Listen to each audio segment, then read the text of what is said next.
I'll say this, just as it relates to the sole of the wedge, it really starts with one thing that unlocks the performance of all of this that we're going to discuss, and that is the center part of the sole and the concave nature of it. Why don't you all come in closer here so Brian can actually show us? So I'll draw a little picture. We're going to draw a picture? Yeah, why not? Oh, really? Okay. Okay. So this, if this was the face, this is a traditional cambered sole, right? And what we've done with the ATV sole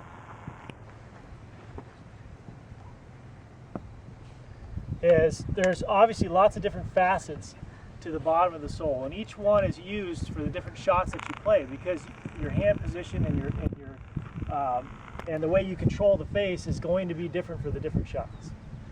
So some of the benefits that we'll see as we go through these different shots are the way the leading edge sits, how it sits low. By having this concave part of the sole, it actually allows the leading edge to sit lower to the ground than a traditional cambered sole. So on tight lies like it is out here, all these are tight lies, you need that leading edge to sit very low to the ground, so you can just nip that shot. So regardless of the width of the sole, or even the bounce to some degree, by having that carved out of the center of the sole, it allows the leading edge to sit low. And then as we get into some of the different shots like the chip shot, you'll notice getting the leading edge down, having what we call ski to the leading edge, like the front end of a ski, so it doesn't dig, is another benefit. You couldn't put this kind of ski or bounce on the leading edge on a traditional cambered sole. You just couldn't do it because the leading edge would sit even higher off the ground, because you have all of this camber and all this rounded section. So we don't put bounce on this wedge for a reason, because you really, you wouldn't, because there's different bounces in different parts of the sole, and those different bounces and geometries are used to hit all these different shots. So for example, the bounce of the front edge of this wedge is almost 20 degrees. So I'm not going to say this is a 20-degree bounce wedge. No, it has, in a traditional sense, 8 to 9 degrees of bounce in the center section of the sole. So that's just, this unlocks a lot of the shots that we're going to have, that we're going to talk about. I'll explain why we have the big heel and toe reliefs when we get to some of the flop shots. I'll talk about the ability to use the whole width of the sole when we get out of the dirt and out of the bunker, and to make it act like the best bunker wedge you have. And you have an RBZ Max wedge in your bag, which is designed basically just to get out of trouble, out of the bunker. It's a wide, very wide sole. That's what a typical bunker wedge would be like. Well, we knew we could provide a great bunker. We didn't know in the beginning, let's put it that way, but we went after it to give you something where it was going to be great out of a bunker, great on a chip shot, great on a pitch shot. And people were asking us for it, even out on tour. Guys, like Justin Rose, perfect example, he has a great bunker wedge. Says, I give up shots around the greens when I want to just take my bunker wedge out. And he was asking us, can you make something that's good from everywhere? And I have a lot of examples like that out on tour, and in the general public, people don't know. And there's so many options, to Sean's point. So that's what we were really going after, is to take the confusing part out of it. If you really get into the intricacies of the wedge and the sole, it is kind of complicated. But we don't have to tell everybody that. You guys can. But at the point when somebody needs to purchase a wedge, we wanted to make it very simple for them. And so when they ask me, what bounce do I need, I usually tell them all of them. Right? You need all the right bounces for all the different shots. And when you're just choosing one bounce in one sole geometry, you're really limiting yourself in what that wedge can actually do. He doesn't get as much wrist cock, so he's got to have more arm swing to make that work.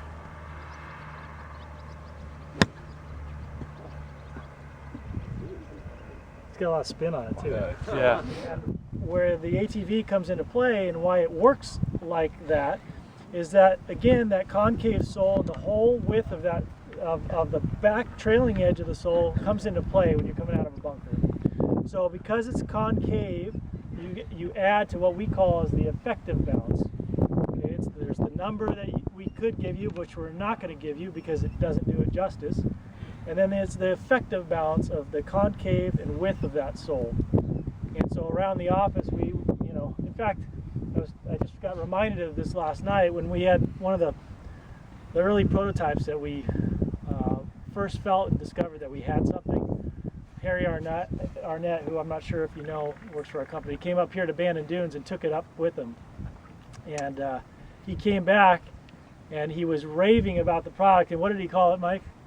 Who? Harry Arnett. Oh, Wonder Wedge. The Wonder Wedge. Yeah. Yeah. So then around the office, it got its own name as the Wonder Wedge. A lot of the anecdotal stories I've heard on the bunker and the feelings and sensations they get with this wedge is that you don't feel like you have to be so precise at your entry into the bunker. It feels like you have some room. You can hit 3 inches behind it, or you can hit 6 inches behind it, and it'll get in, and it kind of hovers and comes out. And it's kind of the idea of forgiveness in a sole or in a wedge. If there's such a thing, that's the sensation, and that's the anecdotal stories that we were hearing. As good as CP's here, complete package. Almost. Well, let's see. Ball slightly forward in your case, huh? Yep. Okay.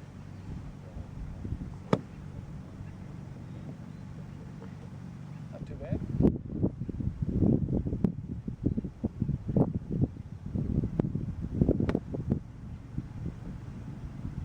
Work or just take lessons from Mr. Bret? Here's what I'd ask you to do. Let's move that ball back off that downhill. Going back, get the shot out.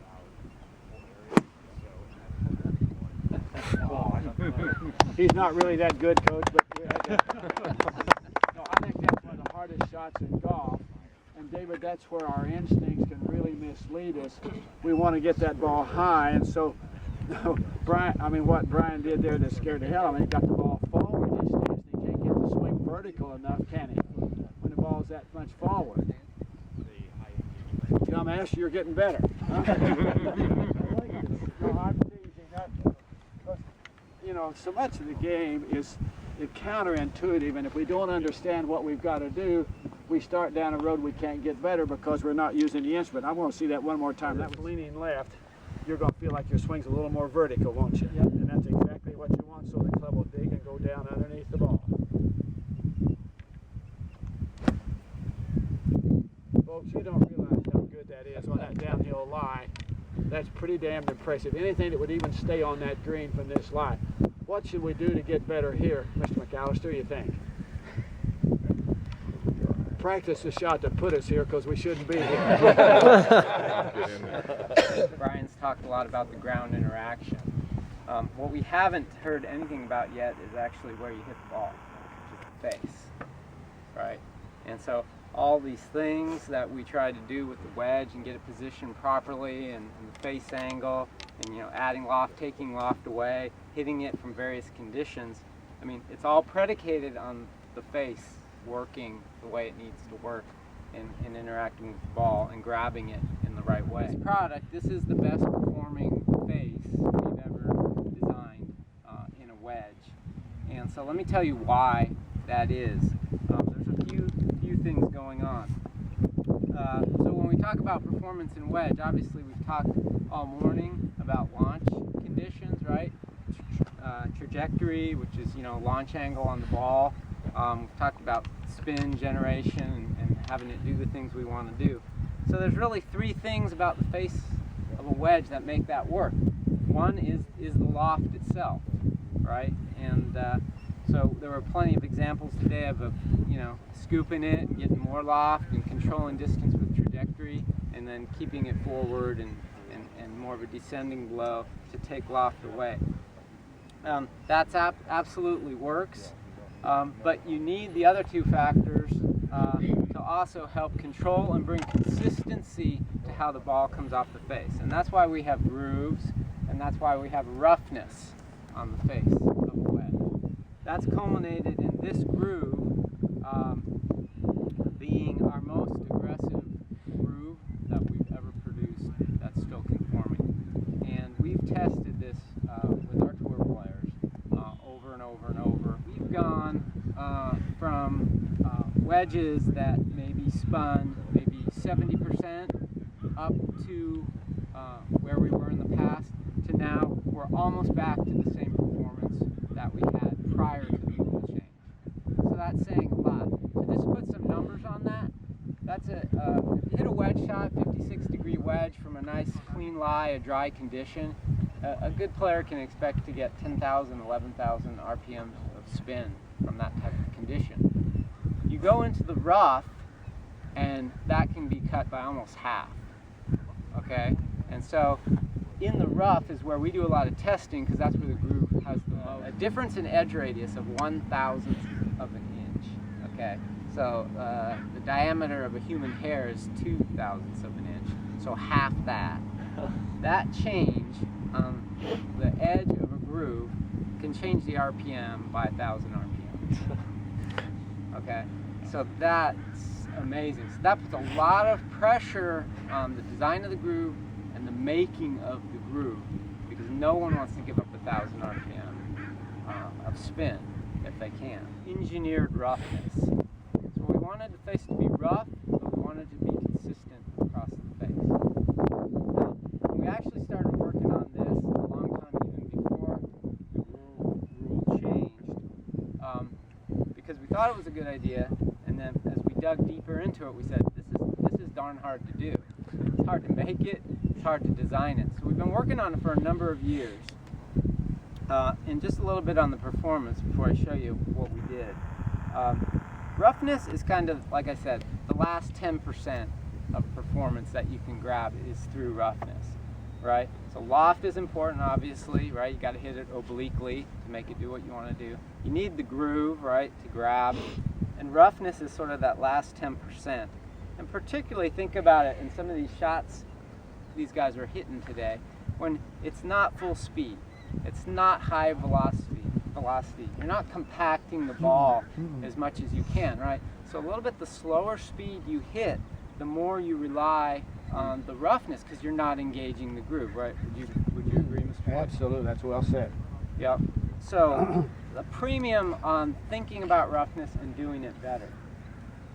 So we actually, if you guys look at your wedge faces, hold them up. Each of these faces has a new treatment on it that we call microtexture. It's actually a micro-etched, chemical etch process, which removes material in a pattern, a very fine pattern across the face. You can feel it with your fingernail if you rub it across there.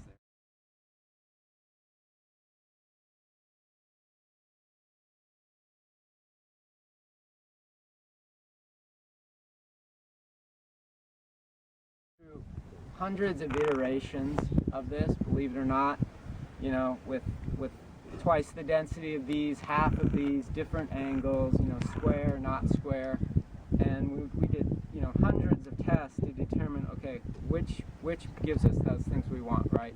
The most grab and the most consistency across the face, and this is the pattern we came up with, and I think it's a very visual to see. So pass that around so you guys can feel that. Also, I brought this handy dandy implement. Yeah, that's all I have in my pocket. I got nothing else. Wow. Dr. Wahl. I'll pass this around too, because you can really, this is just a loop with a little bit of light, and if you really look through it like this, you can see on the face that it's exactly what you have there, right? And the difference this makes has been also dramatic for us, well, which is nice. So as we plot our test results for these wedges, I mean, really the two things we track most closely are launch angle and spin rate, okay? And the if you track those, you can really see a trend in recent years through our product of going lower launch, higher spin. All right, so that's what you want with your wedge.